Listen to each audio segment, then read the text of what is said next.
سب سے پہلے ملک صاحب آپ سے میں پوچھنا چاہوں گی کہ یہ جو اولڈ ایج ہوم آپ لوگوں نے شروع کیا، اس کا آئیڈیا کہاں سے آیا، کیسے آپ لوگوں نے اس کا سوچا؟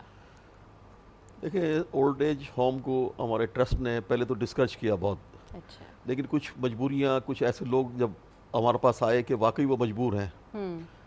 ایک تو معاشرے میں یہ کہ کچھ بچے ایسے ان کی تربیت ہو گئی کہ وہ اپنے والدین کی خدمت نہیں کرنا چاہتے ہیں، گھروں سے نکال دیا۔ اوکے۔ اور دوسرا کچھ ایسے معاشرتی طور پہ بھی ایسے پرابلم ہیں کہ چھوٹے گھر ہیں، 1-1.5 کمرے کا گھر ہے، اب اس میں 4-4-5 بچے ہیں، ان کی بہو ہے، بیٹا ہے، اب ان کے ساتھ ان کا گزارا کرنا بہت مشکل ہو گیا ان کو۔ اچھا۔ تو پھر اس طرح سے جب لوگ آنا شروع ہوئے تو پھر ہم نے اس کی الحمدللہ ہمارے پاس جتنے بزرگ رہ رہے ہیں ان کا ہر طرح سے خیال رکھا جاتا ہے۔ اچھا، ماشاء ان اللہ۔ کے کھانے پینے کا دانت نہیں ہے تو ان کو نرم غذائیں دیتی جاتی ہیں، اچھا۔ اور ان کی ضرورت کی چیزیں ساری کی ساری وہاں پرووائڈ کی جاتی ہیں۔ نائی ہے، کپڑے دھلے ہوئے ملتے ہیں ان کو۔ اب جو پیشنٹ ہے بہت سے 70-80 سال کی عمر کو دیکھیں، بہت ساری بیماریاں ہوتی ہیں، بالکل۔ تو ریگولر دوائیاں ان کو باقاعدہ ہم نے ایک آدمی رکھا ہوا ہے، ان کا بلڈ پریشر، شوگر وہاں چیک کرتا ہے۔ زیادہ طبیعت خراب ہوتی ہے تو ان کو پھر المصطفیٰ ہاسپٹل گلشن اقبال میں لے کے جاتے ہیں، اچھا۔ اور ان کا باقاعدہ کنسلٹنٹ چیک کرتا ہے، کسی کو داخل کرنے کی ضرورت پڑتی ہے داخل ہوتا ہے۔ اور بہت سارے تو ایسے بھی مریض بزرگ ہمارے پاس رہے کہ جو مہینے 2-2 مہینے وینٹ پہ رہے، اچھا۔ ان کے پیچھے کوئی نہیں آیا، ڈیتھ ہو جاتی ہے، ان کے بچے کوئی نہیں آتا، ان سے رابطہ کرتے ہیں، فون کرتے ہیں کہ بھی آ جائیں، لیکن پھر وہ المصطفیٰ سوسائٹی ان کی تمام لوازمہ جتنے بھی تدفین بھی آپ ہی لوگ ہم لوگ کروا کرتے دیتے ہیں۔ ہیں؟ بہت سارے ایسے ہیں کہ جن کے بچے ماشاءاللہ ڈاکٹر بھی، انجینئر بھی ہیں، امریکہ میں ہیں، برطانیہ میں ہیں، اب ان کے پیرنٹس اکیلے۔ تو وہ کیا پیچھے مڑ کے دیکھتے بھی نہیں ہیں یا ڈونیشن کرتے ہیں؟ مطلب ان کی خدمات کیا ہیں ایک دفعہ ان کو ایڈمیشن کرانے کے بعد اپنے پیرنٹس؟ بس وہ ڈونیشن تو بہت کم لوگ ایسے بھی ہیں کہ بہت سارے کہتے ہیں کہ بھی ہم جو بھی پیسے خرچ ہو رہے ہیں ہمارے والدین پہ ہم آپ دے دیں، لیکن میجارٹی میں 90% وہ ٹرسٹ جو ہے ان کی ساری ذمہ داری اٹھاتا ہے، اور ان کا تمام علاج، معالجہ، ان کی ساری جتنی بھی ان کو ضرورت نیڈ ہے۔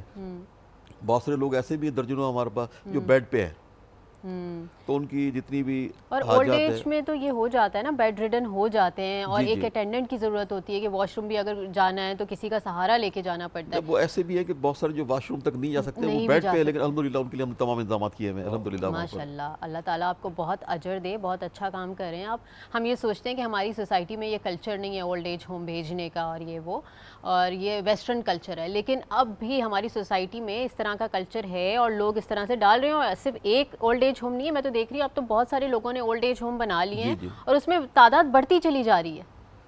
تو یہ آپ مجھے بتائیں کہ یہ کیا ہے، ہماری سوسائٹی کا المیہ ہے یہ؟ المیہ بھی کہہ سکتے ہیں، میں نے بتایا نا، اس میں 2 پہلو ہیں اس میں۔ ایک تو یہ کہ جسے نافرمان اولاد ہے، ایک صاحب ہے جس کے 8 بیٹے ہیں، اب وہ کوئی بھی اس کو سپورٹ کرنے کو تیار نہیں ہے، مجبوریاں ہو جاتی ہیں نا، یعنی اور بغیر مجبوری کے بھی لوگ سپورٹ نہیں کرتے ہیں، گھروں سے نکال دیتے ہیں، خدمت نہیں کرتے ہیں۔ اب ایک تو مفتی صاحب بیٹھے ہوئے، ایک ہمارے جیسے ماحول جو ہے نا دینی تعلیم بچوں کو، اس سے بھی دوری ہے۔